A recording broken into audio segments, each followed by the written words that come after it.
Welcome to the Everton Byline. This is episode number 47, coming to you a day earlier than usual. We are doing the old switcheroo this week with the lads from Blue Monday. That will be Toppy Tuesday. But yeah, Byline is here on Monday to get your week started. If this is the first time you've listened, maybe you don't usually tune in on a Tuesday, do stick with us. Do hit like, do hit subscribe if you're watching on YouTube.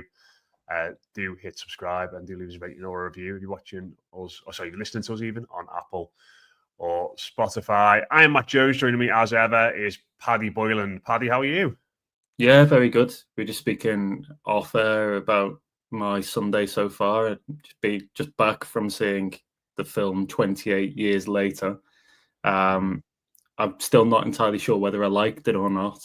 And in fact, it'll probably take me a couple of days to process it because it's completely mental.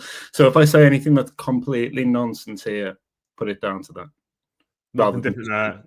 Nothing different there, mate, from either of us from that perspective. But obviously, yeah, top toppy in that, Jodie Comer as well, isn't she? So just can't pull yourself away from those. Did you see her comments? I mean, she did an interview with Liverpool Echo, of course, didn't she? In the week, did you see her comments there? Do you know what? I didn't see that at all, which is obviously very bad of me, given who I work for. But what did she say?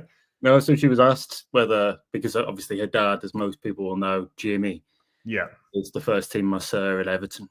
And she was asked, being from a family of Blues, whether she would rather win an Oscar or for Everton to win the league. And she went for Everton to win the league. Although I think it was caveated with, but they need to hurry up, though. Fair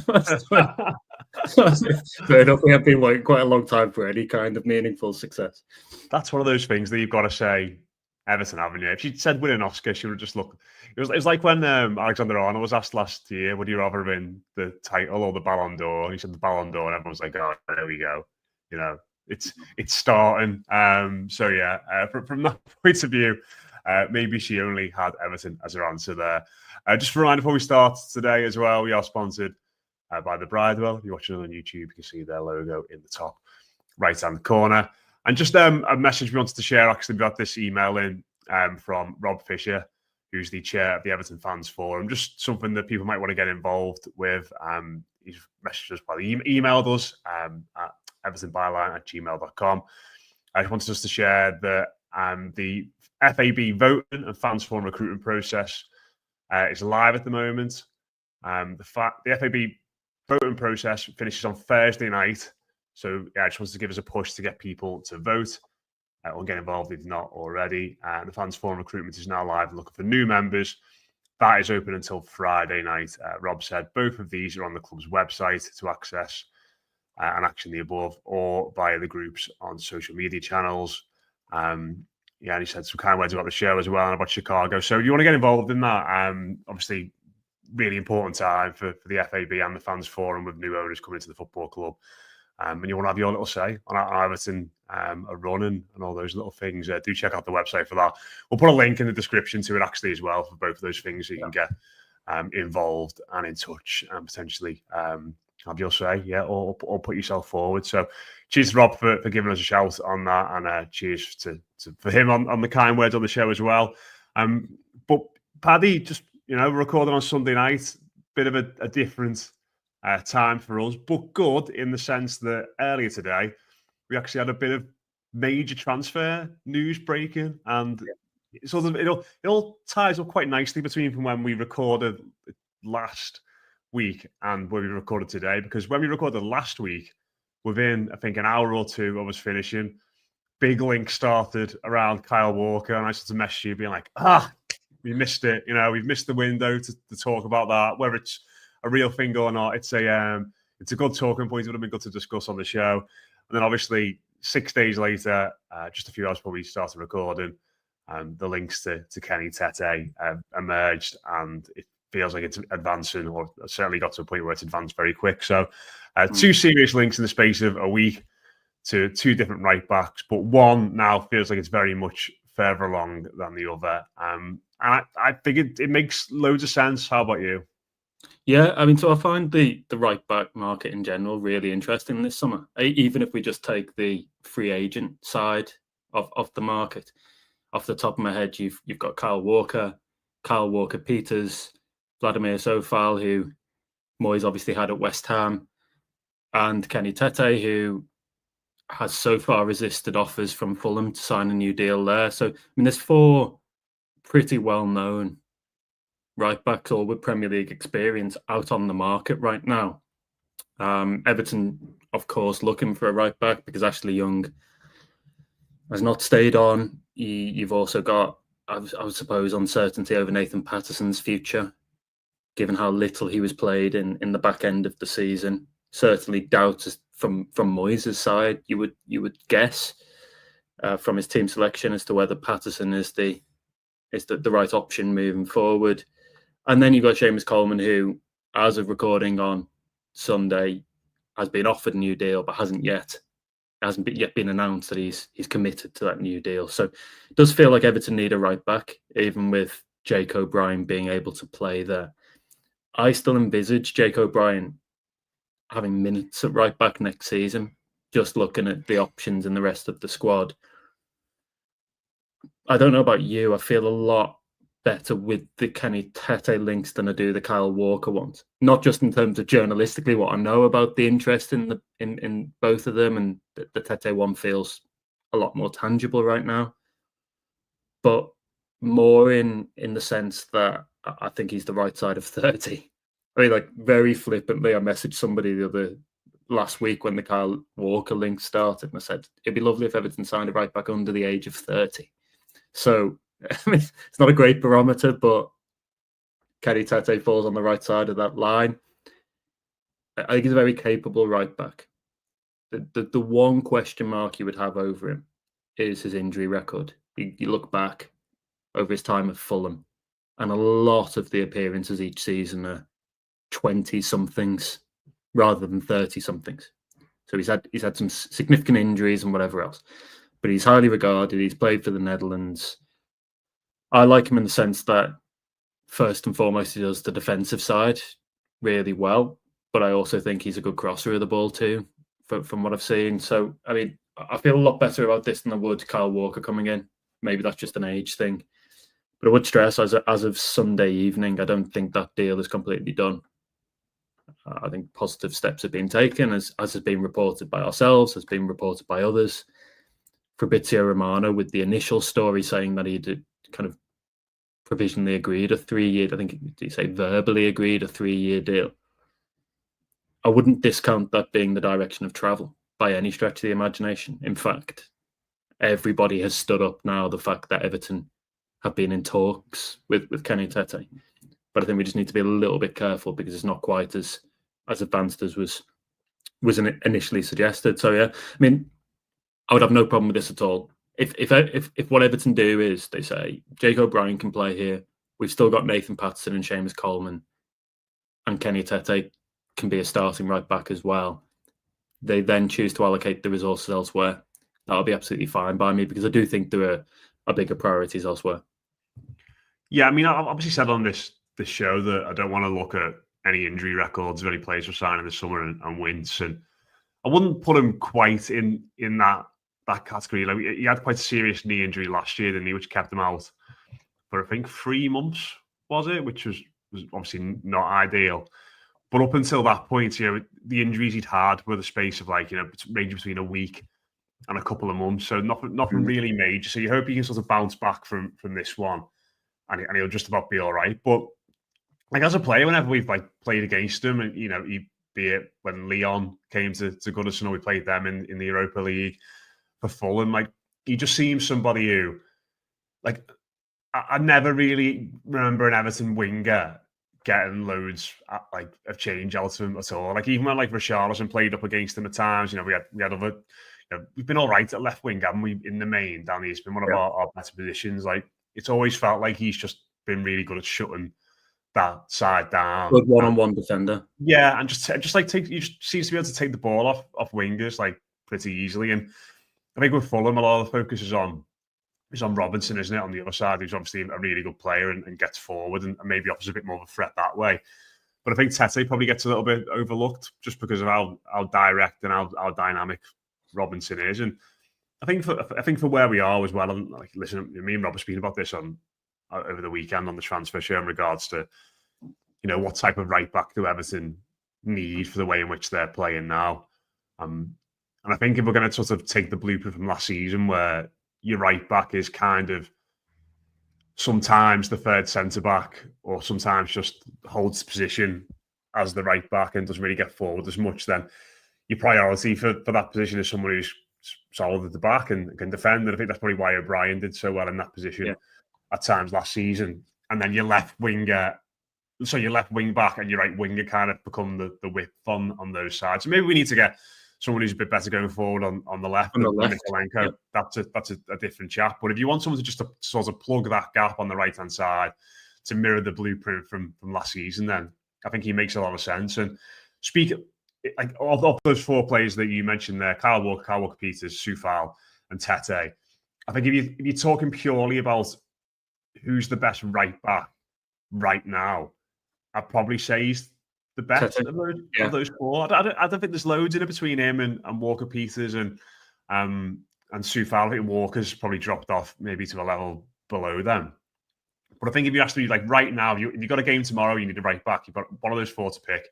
Who are you picking? I think he'd be top of the list for me. Walker Peters obviously give you that versatility, doesn't he? Which would be potentially good for Everton, given we've got so much to do. But I just think it's just a really sound signing, and he's somebody who's potentially still got a lot to give. Has been part of a really good Fulham team. Has played in European football before. I think he was rated really highly when he came through at Lyon, wasn't he? And obviously hasn't quite got to that elite level that was maybe expected of him, but just seems to make a ton of sense on all fronts, really. And yeah, kind of glad to see Everton go down this route as opposed to someone like Walker. But just going back to the Walker stuff and how that came out, it sort of burned brightly for 24 hours, didn't it? Then just completely faded away. I mean, a week on, what do you think that was kind of all about? And I'll be very, very surprised now. But is there any sense that Everton could potentially get both of them? I don't think there's much sense right now that Everton are would go for two players in that particular bracket, that kind of right back, slightly older free agent bracket, if you want to call it that.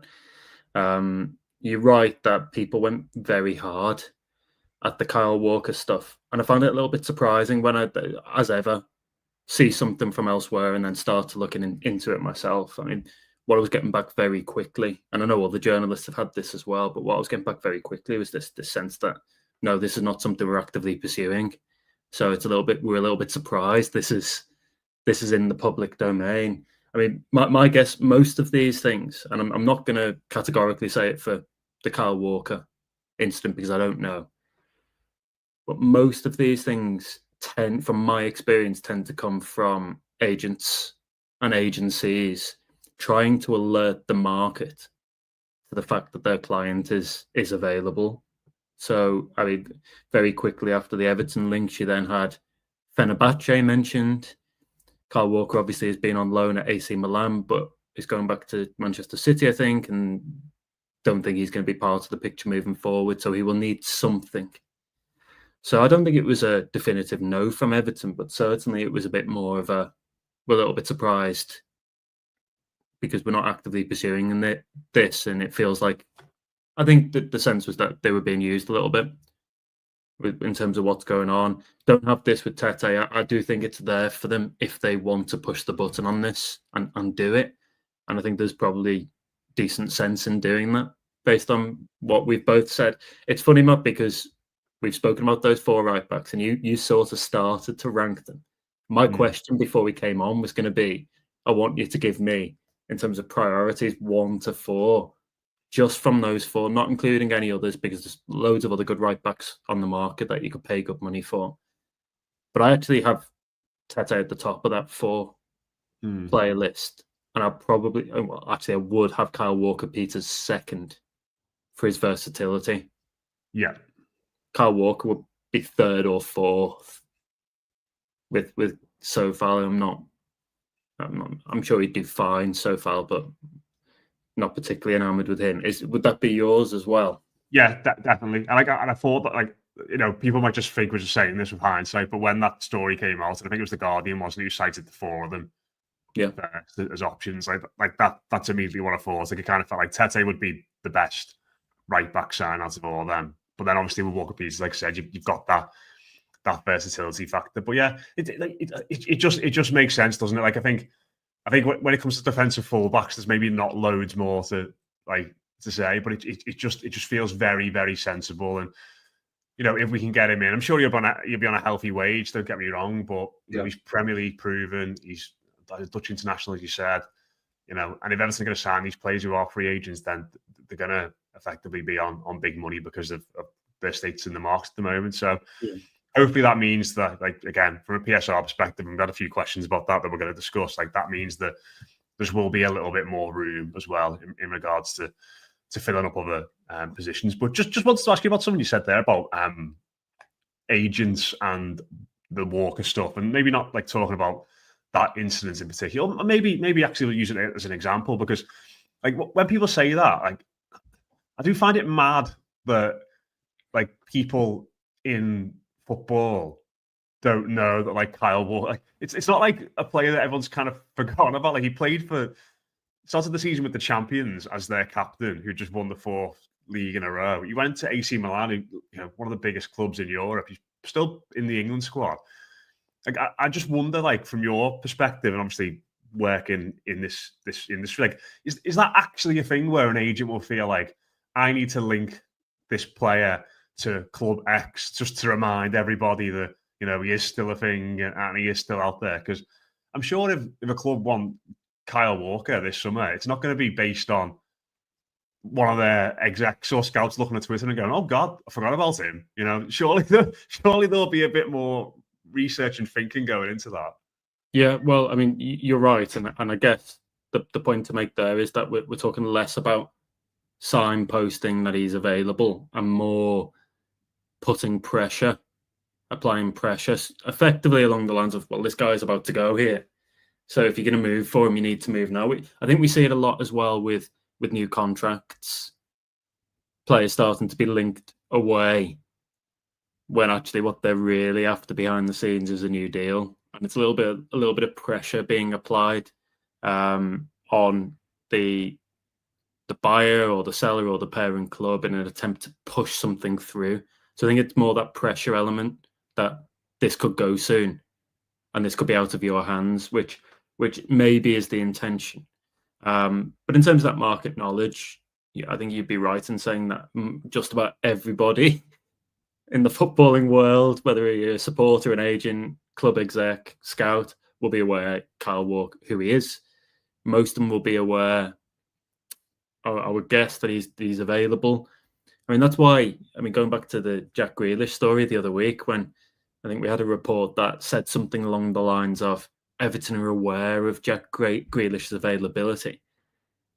And I did look at that at that point and say, yes, I am also not working for a football club aware that Jack Grealish is available. Most football fans will be aware of that. So sometimes it's a bit more of a pressure thing, I think.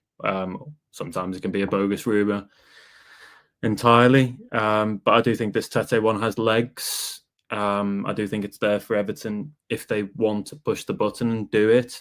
I don't think it'd be a terrible idea if they were to do it. And I do look at this window as a fascinating exercise in squad building anyway, because it's all about allocating resources. If you imagine this kind of hypothetical pot of money, and you can put your own number on it, but you've got to spread that between all the positions of need. And that may change over the course of the window, depending on what else happens. If you're able to box off one of those areas of need with somebody like Tete, then all of a sudden, then you're able to take more from the pot and push it somewhere else. And I reckon most people, if you ask most Evertonians, they would suggest that they would rather less money was allocated on the defence in the main and more of a budget went to those real serious areas of need in the attacking part of the pitch. We know that Everton have not been good at creating chances, and we know that Everton have not been good at scoring those chances in the main. So if that was the sell to Everton fans, then I think it's probably a pretty easy one to push through, really. And I think as well, like, there's going to be a few signings this summer, and I'm fine with this, that we sort of just look at and go, yeah, he's sound, he's a good player, and there's not loads more to say about it. And like, I think this one is just that. Like, he's just obviously been a very reliable player for a long time. He's on a free transfer. It's a position we need. It just makes loads of sense, and it's, you know, not necessarily going to be extravagant by any means. I can't imagine you're going to be polishing off any kind of long reads about Kenny Tete. You know, there's no disrespect to him, but like, I think in a summer where you're going to need like a lot of players coming in, you just need the ones that you just go, yeah, like that makes sense, and that's sound. So with that in mind, Paddy, we're going to move on to answering questions from people this week. I've got a question for you to start off with, and me and Rob touched upon this yesterday, so I don't know if you're ready for this or not. But it's about Jarrad Branthwaite's contract situation. Obviously, we spoke about it quite in depth on Monday. And listen, obviously Nick Hammond was listening to the show, because we said, you know, we need to get this lad a contract or he's going to get sold. And lo and behold, the reports come out in the week that Everton are in talks with him. But my question to you is that your piece said that Everton are in, quote, exploratory talks with Jarrad Branthwaite. What does that mean in real terms? Is that Everton and his agents texting each other and setting a date? Is there something in Google Calendar? I mean, we talk about the language of football a fair bit on this show. Like, what is an exploratory talk in practical, tangible terms? Yeah, I mean, I wince a little bit at that now that you quoted back to me. I love it. I like it. Bit cringe. I mean, let's you just around the house, like Chelsea's. Like, what are you doing this weekend? Like, well, I'm in exploratory talks about going out for a pint. Talks about. I mean, let's use that example then. So you'd be, I suppose, talking with a view to something happening. I take it. Like, for me, what I was trying to emphasize was that this wasn't Everton and the agent saying, Everton, this is our first offer. The agent goes, no, we're not doing this. It's more along the lines, I think I did say this in the piece, Everton sort of going to the agent and the player and saying, we want to keep you, we want to offer you a new deal. What, from your side, do you think it would take? So it's a very tentative, I would say, early step in that process if we're trying to demystify the language of the transfer, or the language of the contract negotiation in this sense. So, I mean, I guess if you were in exploratory talks over going for a pint at the weekend, you might have just put it out there to whoever you want to go for a pint with. Would you be interested in this? What's your availability like? What sort of times? All that. It'd be like me going to Chelsea. Like, are you going out this weekend? Like, could you stay in with the baby while I go out? So I'm thinking of doing this. Doing this, but I've not got the full plan in place. And what kind of hours, in theory, would you be able to take the baby? And just effectively laying the groundwork for the rest of the discussion, which ultimately is going to get to the point where Everton are going to have to put a number in front of Jarrad Branthwaite and his agent, and they're going to say yes or no. So, like, where they're at with Kenny Tete is like saying, "I'm going out at this time, this date." Yeah, like, you know, I would not describe those talks as exploratory. that would be much earlier in the process. But I do win to that now, Matt. No, I like maybe this is how we sort of demystify the language of the transfer window. We just compare every step with organising going out for a drink at the weekend and sort of relate it back to that.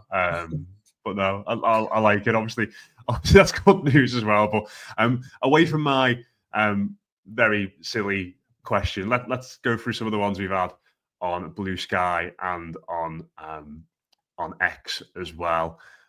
Some really good ones, actually. A lot of them, Paddy, about PSR and January. We had a couple of emails about this as well, and I know you replied to one of our emailers, trying to find the name now. BT emailed us asking about July and the PSR deadline. We had a few questions about it as well, sort of along the lines of effectively when the clock ticks from June 30th to July 1st, are Everton going to start bringing in a plethora of players because it's a new PSR window and all that kind of thing? And actually, my dad asked me this today when I saw him. He was like, we just wait for July before we start signing loads of players. It seems like that will be a significant date for Everton, but it's not necessarily going to be the trigger for 5-6 new lads to come waltzing through the door at Hill Dickinson Stadium. Yeah, I don't think it's a case of Everton having 4 or 5 signings lined up and ready to go on July the 1st. I mean, if we take one of the elements that was mentioned in that email to me, Matt, I think we spoke about this with Carlos Alcaraz deal. These deals are pro-rated, so you only pay.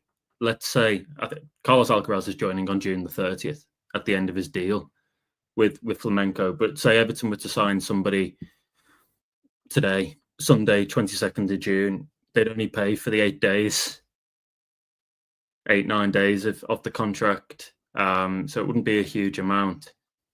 I think what we've got is got a load of stuff going on. They obviously have had heavy losses now over an extended period of time. They have had to be and are having to still be careful from a PSR perspective, but it would take a kind of a big number for them to kind of blow the limit, I think, for it to kind of move the dial sufficiently, given what we've said about the pro rata deals. I think just as important, maybe even more so for me, is the fact that we've got a new recruitment team that's starting to be assembled. Not all pieces yet totally in place, but most of them. And I think it's taken them, because of how late they started at the end of the season, it's taken them quite a while. I mean, I've been told before, reliably many times, that actually in the second half of the season, once you're through with the January transfer window, recruitment teams from that point are then having exploratory talks with players and player representatives and clubs to get a sense of what could happen in the summer. And they're getting all their ducks in a row. So if you don't have that step, and if you have loads of new people coming in on the transfer and recruitment side, then it's not like you're starting from square one, but you're starting from earlier on in the process than many others. So I think that's going to take a bit of time. We also have the logistical elements in this as well. So not just PSR, not just what's been happening behind the scenes, the upheaval and the change at Everton, but we also have the logistical side, which is, for argument's sake, Tierno Barry playing in Slovakia for France under-21s still. You have David Moyes, who has been at various points away in the United States, as I've reported. Most recently, again, as I've reported, some Club World Cup games, watching players. When you put all of that together and you look at what's happening in the rest of the market, beyond Liverpool and a few others, Liverpool, City and a few others, there's not been loads happening. So I think for all those reasons, we've always expected probably July and August to be the busiest months for Everton. I think a lot of business will happen in both of those months, actually. But it's not a case of July the 1st, here's 5 players ready to go. That would be lovely, because what it would mean is that all of these guys were ready to go for pre-season training. But I get the sense it's not quite going to be that. Got Carlos Alcaraz in, first signing of the summer. Maybe Kenny Tete as the second. Hopefully Kenny Tete as the second. But obviously we know that Everton need more players than that. So I think this will almost certainly rumble on into July. It will almost certainly rumble on right the way through to the end of August, early September, when the window ends. I mean, I pretty much expect that I'll be working all the way through on transfers for Everton, as has tended to be the case now for the last however many. Yeah, it feels like one of those things that every summer people say, and rightly so, like we need to get them in early this summer in regards to new players. But given where Everton are, and because they're not a City or Liverpool, as you mentioned there, there's always going to be a case of waiting for dominoes to fall, isn't there, before they can get certain players. And obviously a lot of that is kind of out of their control. And, I suppose they're not in a position, given the the PSR restrictions, and just not just specific to Everton, but just PSR in general, they've got to be careful about spending money. They can't just go to the player they want club and go, we'll give you exactly what you want straight away. They've got to negotiate and try and haggle down because it all matters now, doesn't it, in regards to getting under those thresholds. So, it's a fine balancing act, isn't it? I imagine, between what's more important, potentially, like that extra couple of million, or getting that player that you really want that could be very transformative in for the whole of pre-season, and just kind of weighing that up over the course of the next few weeks. Yeah, and I think to look at the process from the other side, which is the player and the agency side, I also think a lot of those players are kind of weighing up what's likely to come in, and with their representatives assessing when they should actually commit to something. Like, should I hold on? Fulham have just come in for me. Should I hold on to see what West Ham are doing with their right back situation or whatever else? So when you make the point about the dominoes falling, that's elsewhere in the market as well. That there might be a striker that thinks he's got a chance of going to Bayern Munich, but then Bayern Munich go and sign somebody else. So then that striker goes to Tottenham as a hypothetical. It's kind of a waiting game, but it definitely does happen in the industry. It's something that tends to happen a lot. So I think we're kind of still there. What you're seeing right now, for me at least, is like the very top of the market pulling in the players they want early doors, because it's quite easy to commit to Manchester City as a Champions League club and a serial winner in England. I think that's a destination for many players anyway, without having to kind of wait and see what else happens. Everton, whether we like it or not, are lower down that food chain, and sometimes waiting to see as well what else comes up in the market with the loan players, and who do those kind of Champions League squads with kind of very bloated squads, who do they not want? So I would be very, very careful. I know people want to frame this purely in PSR terms at times. I'd be very, very careful of just pinpointing PSR. I think in that 5-minute discussion we've just had, Matt, there, we've named 4 or 5 factors as to why Everton might not do business straight away, or haven't done business straight away. Definitely. Let's rattle through some of these, mate, then, before we finish. So Jack Dalden has said, is there still a vacancy at Everton for a director of football operations? No. I would see that as Nick Cox with a slightly fancier title. Right. What was originally going to happen was that somebody was going to come in and they were going to be given kind of a director of football operations title, and what that meant was they would be managing all of the departments on the footballing side that weren't in the recruitment sphere. So off the top of my head, academy, medical, sports science, things like that. And that was what they were always looking for. Nick Cox is doing that, but the title has changed a little bit to technical director. And I think that represents a promotion. Definitely represents a promotion for Nick Cox, because he's done a very good job by all accounts in the Manchester United Academy. But he is now a senior figure at first team level for Everton, which I imagine is why he's taken the plunge and why he's decided to do that. It's certainly a coup from Everton's part to get somebody like that, as it was with James Smith. Yeah, I was going to say Jamie Smith did bat well today for England, but I'm not sure about I'm getting my 2 James Smith mixed up, aren't I? But maybe he does go by Jamie as well. Yeah, who knows? He may well do. No, James Smith as well. So I don't think there is a room for another position within that setup. What I think they will also have already in situ, people get a little bit confused with Dave Harrison and Dave Harrison's role.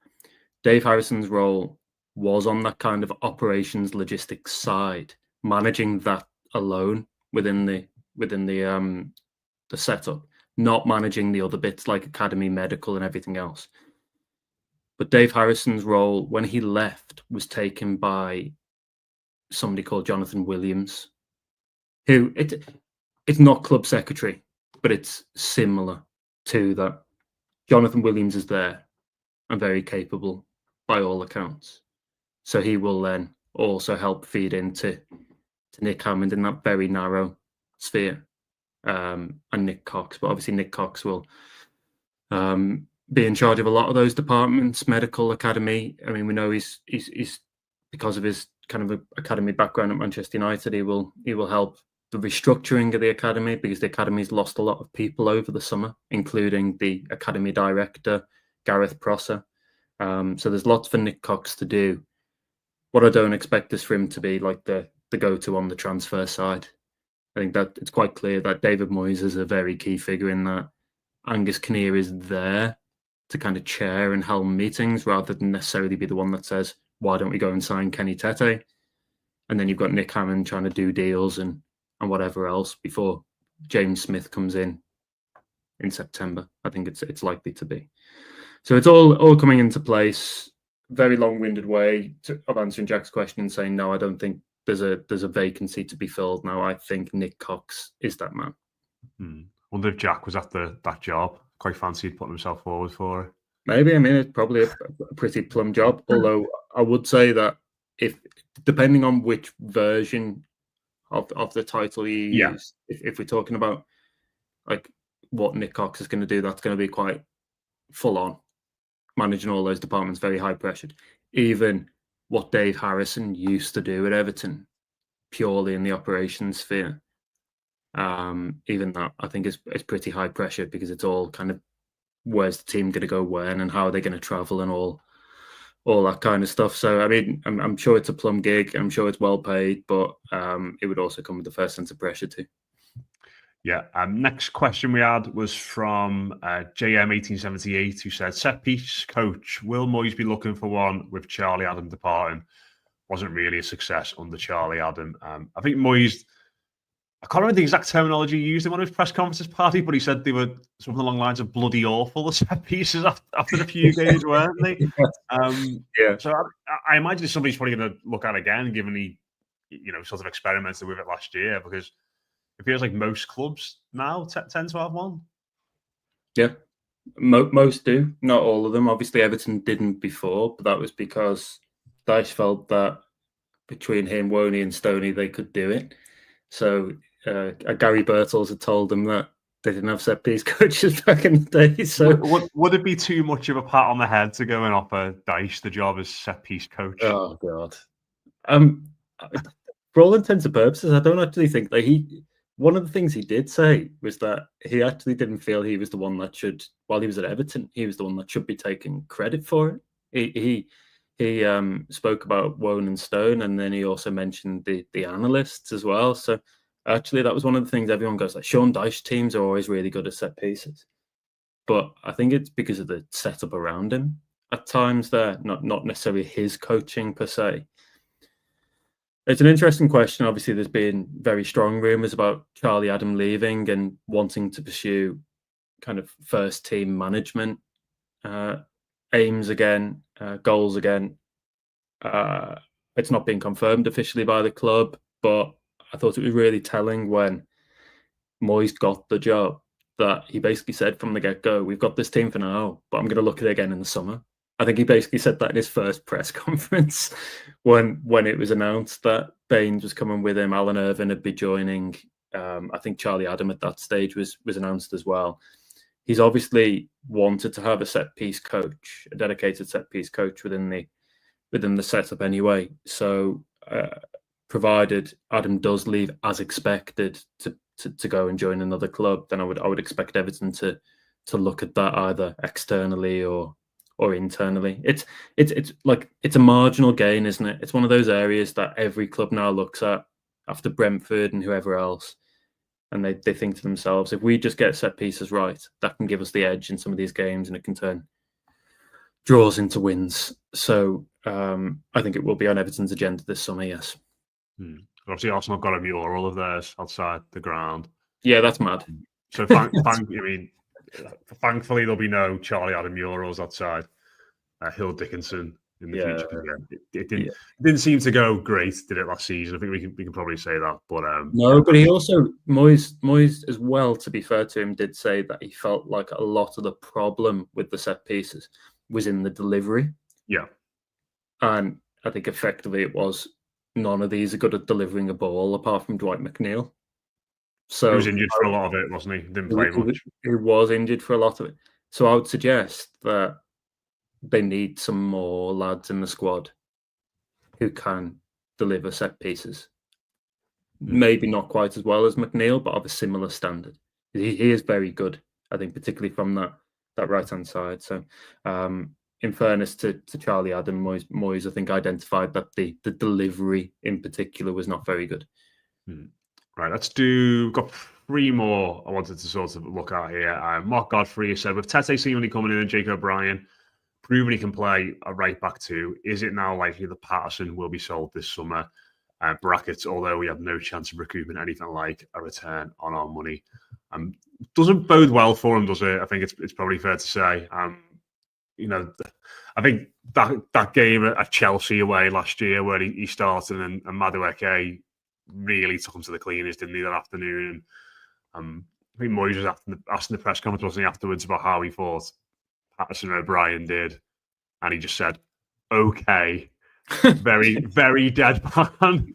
And I think I'm right in saying after that, Patterson was out to the side, and Young was playing a lot at right back then. So he played against Ipswich, didn't he? And had another difficult game against Enciso, who admittedly was very good on the day, but then dropped out of the team again. And it just feels as though, I mean, like, we had confirmation that Ashley Young was leaving, I think, before the Newcastle game. Yeah. And yet he still played in that. And Moyes is very much, I'll pick what I consider to be the strongest team to win the game. I don't think that was about giving Young his farewell as such. So I think it says a lot that Moyes still feels that somebody who is going to be leaving the club would do a better job in those circumstances than a young lad, still a relatively young lad, who has got a long contract still at Everton. Not the greatest of omens, I would suggest, for Nathan Patterson. The problem, and I think the question touches on this, is the problem is where he goes and what kind of decision Everton make with him, because very, very quickly, let's say for argument's sake, Kenny Tete signs, Seamus Coleman re-signs the contract. You've got Jake O'Brien there as well. So very, very quickly, Patterson could effectively be 4th choice next season, whittling away his contract and therefore eroding the value Everton might get from him anyway. And I don't think from a PSR perspective, it would be too much of a problem because he's been around long enough for his value to depreciate that way. But if we're looking at the fee Everton paid, which by all accounts was up around £10 million, £11 million, then I don't think they get that for him right now. What I've said about Patterson, and I mean this in the best possible way, but to me, he's missed an awful lot of football and he still feels like he's got that development to do. So to me, he still looks like the 19-year-old who you go, this lad's got some promise, but he needs to develop, rather than what he is right now, which is, I think, a 22, 23-year-old who still needs game time and minutes to kick on. I think he just needs football, and it's the same with Chimiti, it's the same with Harrison Armstrong. I think he just needs football, and like, if he is going to be 4th choice, let's say, this season, then he needs to go and probably on loan, I would suggest, for his value to kind of to grow again. Is he out of contract next summer? No, don't think so. Off the top of my head, in terms of players out of contract for next season, you've got Tarkovsky, McNeil, Mikalenko and Garner, James Garner.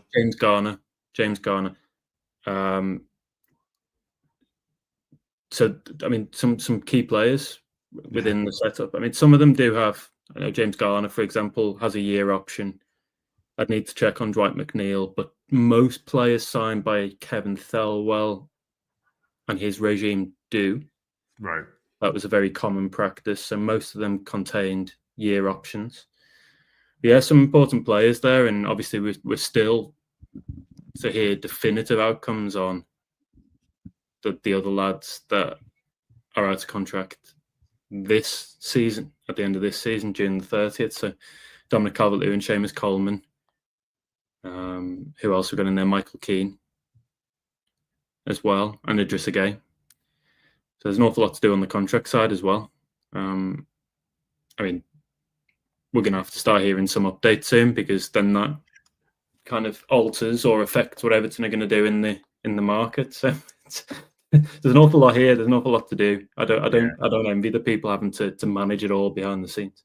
Yeah, it's never ending, isn't it? But just think about the Patterson, like my issue with him, like, is just the fitness thing. And like I remember when he first came in, he had that really good start after the initial injury, and it felt like he got by on that aggression, that energy, and like that determination. Like they were the things that were good about him. Like I don't think he's technically particularly gifted. I don't think he's necessarily skillful. I don't think he's like majorly fast. I don't know if he's like defensively amazing, but like he just had that kind of like that knack and that attitude that sort of got him through games. And I think when you're injured all the time, I don't know if like that can. It feels like that's gone just by virtue of not being confident in his own body and not playing enough football recently. So you just miss a lot of football. Yeah. If you go through all his injuries at Everton and you add up how long cumulatively he's missed, my guess is it's something up to a season to 2 seasons. So he's just missed. Not more, I'd say, mate. Yeah, like easily. Way too much development time. And that's why I think he comes across as a younger player, even though he is 22, 23 years of age. The other thing here is, I have to go back to the original deal, but if you remember, Everton was strongly linked with Nathan Patterson 6 months before they actually signed him. And at that stage, the deal on the table was about 3.5 million. They end up, the window after, paying triple that for him. And I know at the time there was a bit of surprise at how much Everton had paid. If you cast your minds back to that window, Marcel Brands had left, Greta Steinson had left, Dan Purdy had left. So you effectively had the board doing the deals and picking up there. I mean, that window remains the best advert for why you have specialist recruitment folk in place rather than kind of boards and ownership doing deals, because like that was maybe if Patterson had stayed fit, he'd have gone on to kind of show value for Everton. But I mean that was an overpay by most people's accounts at the time, and I think it kind of harms them even now, doesn't it? In the sense that like people perceive him to be a player who cost a lot of money and maybe hasn't achieved what he should have. Yeah, definitely. Big shame, because it felt like early on as Everton career, like he looked like an Everton fullback in waiting. He had a great derby, didn't he?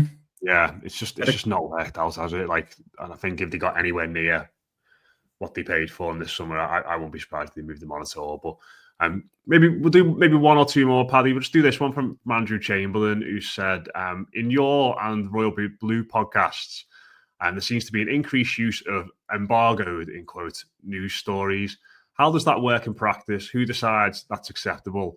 What happens if broken? And has that happened? So I suppose I'll take the first bit on this, and I'll let you essentially take the second, more controversial bit. So effectively, someone, if it's an Everton like announcement, someone at Everton will email, won't they? And it will say on the email, strictly embargoed until X time. And depending on what it is, you get like either half an hour to get something prepped and write a story. In some cases, you get about 5 minutes, don't you? Like it varies really. So you've got to keep your eye on the email inbox, especially this time of year when things are breaking and we're waiting for contracts and transfers. I think around match stuff. So again, like working as an editor, like I know you and other writers will decide on a particular time to put stuff out in regards to quotes from Mixzone and stuff like that. You're on mute, mate. Sorry. There we go. You can tell my head fell off with that 28 years later film. Yeah, so I mean, let's say me and Chris Beasley. I'm going to use the most recent example. We interviewed Jordan Pickford after the Newcastle win, final day of the season. We decided between us when we were going to put that piece out, and effectively it was when works best for you, when works best for me. Do we need to compromise? Find something that suits everyone. So they're the journalists are imposing the embargo rather than the club, which I think is the point you make. You're right in saying the club will email with their own announcement, and effectively that's, look, heads up, this is coming at 4:00. It gives you a bit of time then, as a journalist, sometimes not very much time at all, to respond to it. I mean, I've had everything from, at times we've had embargoes through in the morning for an afternoon, and you can really prepare to kind of 2 minutes, 5 minutes at times, sometimes just about as it's about to go out, saying, like, we're just putting this out right now. Obviously, the earlier the better for us, so we can have time to plan and prep and write all our pieces up. And in terms of breaking the embargo, what happened in that case? I mean, it's not happened loads, as I don't think, around Everton. I can't think of any like major examples recently, but not from journalists, because no, journalists, of course, abide by these things, and it's a way within the industry. It's kind of self-policed. So actually, if I was to do that tomorrow, then I would expect either somebody within the profession, one of my colleagues. I'll be on to you straight away. What are you playing at? Yeah, and you would be entirely right to as well, by the way, if I did do that. Journalists would never, for those reasons. But let's say there was a mistake and somebody put something out, then I would expect, probably most likely, as another journalist contacts you saying, like, look, what are you doing here? Like, we all abide by this, and it's what we've all agreed to on the patch. Second, and I've also seen this as well, I've seen kind of club press officers take it up and say, actually, I suppose then like for serious abuses of that system would be taking you off the mailing list so that you don't get stuff, and then you have to play catch up from there. That would be I suppose your punishment.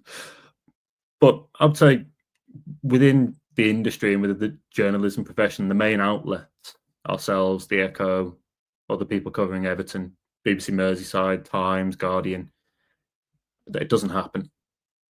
As far as I'm aware, it doesn't happen, because we've all done this long enough to know what it's about, and kind of you want everybody to cooperate and play the game. Yeah, I think we've had the worst day for that. Not to talk about Everton in general, but like in the whole industry, is the fixtures, isn't it? Like that's the worst one, isn't it, in regards to embargoes being broken, because like you simply get them emailed a couple of hours before to get everything ready, and it's just like, it doesn't take anything special to kind of find the fixtures out. You're on a mailing list, you can get stuff ready, get everything prepped, and that's it really. But they always leak, don't they? People always know before they come out based on that. But yeah, I hope that answers your question anyway there, mate. And interesting that people find that side of the industry interesting as well. We'll wrap up, Paddy, with our squad number section. So we're on number 47. There is only one player who's worn number 47 for Everton. Do you know who it is? No. It's Tom Cannon. Yeah, well, of course. Yeah. Okay. A bit of a weird career since he's one of those players who I thought, like, I was never quite sure if we were going to regret selling him or not. Like, there's been times since he's left where you thought, he looks like maybe a good championship goal scorer, and there's been obviously other spells where he's really kind of struggled since leaving Everton. He's jumped around clubs a little bit, but I don't know. What did we get for him in the end? Around 6-7 million, was it, from Leicester City? Like, it sort of feels like that was a pretty good deal, all things considered. Yeah, I think it got up to about 7.5 million, and then obviously Everton had the sell on as well, the percentage profit that Leicester made. They take a percentage of that. I remember at the time he was at Everton at a very similar time to Ellis Sims, of course, and for a while the pair of them, Cannon at Preston and Sims at Sunderland, was it? Did very well on loan at Sunderland before being recalled by Everton. Sims had a few other loans, and he had Blackpool, he had Hearts. But I remember there was lots of clamour because they were scoring goals at Championship level.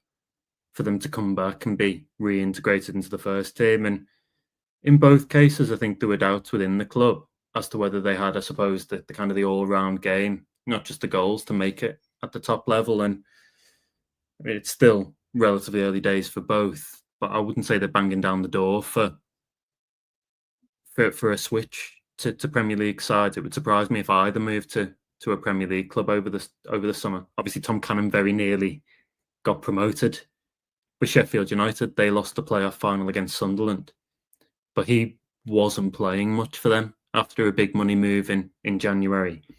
Sims, ironically, started to play less under Frank Lampard because they have Haji Wright and a few others in their ranks. So I think both of those fees actually now, if you look back on them, are pretty decent value for Everton. Even more so because they were both academy graduates, so it's kind of pure profit from every sense, including PSR sense. And I don't think Everton are necessarily going to regret those sales.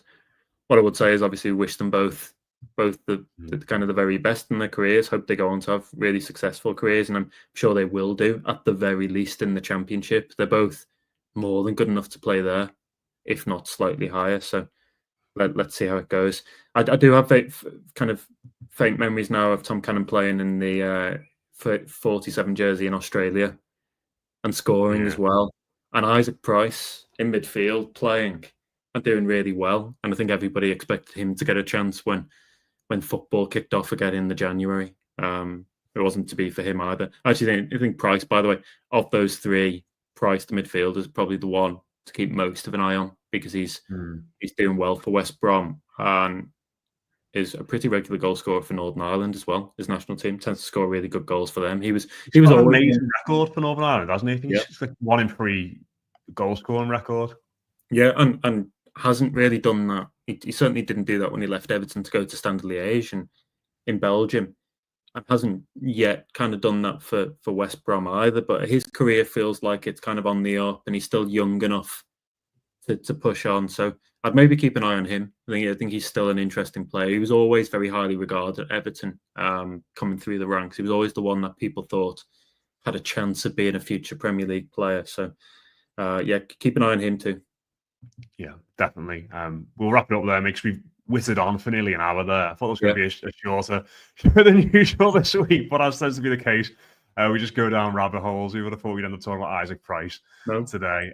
Just a reminder as well, if you want to get in touch about how you think we should maybe change the segments at the end of the shows, we start to run out of numbers, do give us a shout. We've had loads of people email evertonbyline@gmail.com. So cheers to Dave Higson, cheers to Steve Sheehan, Damien Snelson, Ben Edwards, Kieran Sharkey and Chris Thompson, who've all emailed us in the last week or so with their ideas. I'm going to collate them all and we'll make a decision when we get to 50 about what we're going to do with that. So keep your ideas coming in over the next few weeks and we'll make a decision about the end of the show bit and what we're going to do with that. Just a reminder, we are sponsored by the Bridewell. If you are watching us on YouTube, do leave us a comment, do hit subscribe, do hit like. And if you are listening to us on Spotify, you can leave us a review and you can leave us a comment as well now on Spotify too. Same goes on iTunes. But yeah, that's it from me and Paddy this week. That has been your Byline number 47. We'll be back again at the usual time on Tuesday morning next week. Up the top of these. We'll speak to you again soon.